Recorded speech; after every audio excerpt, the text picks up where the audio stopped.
cats found in a motel in Somerset County. An animal rescue group describing the conditions as extremely unsanitary and inhumane. Nearly 100 cats were found in 2 of those hotel rooms. The Pennsylvania Animal Protective Society says it was immediately deployed to the scene to aid in the safe removal and assessment of those animals. Emily Marinas has more on what they're doing to help those cats. Project Meow, a foster organization in Portage, took in 35 of the near 100 cats that were left. It says they were in poor condition at Knight's Inn in Somerset. Chanel Warner of Project Meow says that they saw a post on Facebook about what is being called by the SPCA a hoarding situation and were contacted by Animal Control to help. Warner says that they deal a lot with hoarding cases, but this was by far the worst. So we showed up 2 days ago, and it was just awful, the worst smell you can imagine, and we deal with a lot of hoarding cases, and this was by far the worst.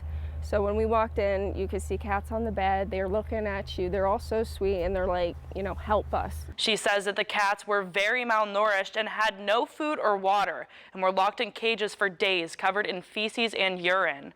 Warner says that they planned on taking in only 4, but left with 10 on the first day. Couldn't leave anybody behind.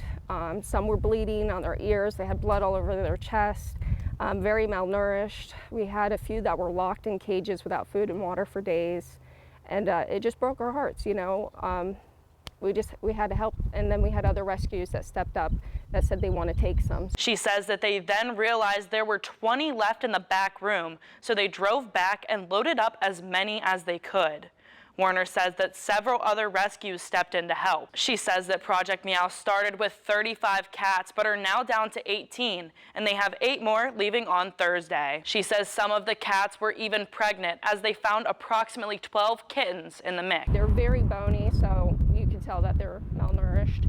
And like I said before, a couple of them have gashes all over themselves, because when you fit 80 cats into 2 rooms, they're going to fight. So a few of them had just blood all over themselves, and it was so sad to see, you know, so we're getting them cleaned up and bathed and taken care of. Warner says that they have received $1,400 in donations so far, which will go to getting 16 cats fixed. In the studio, I'm Emily Marinas.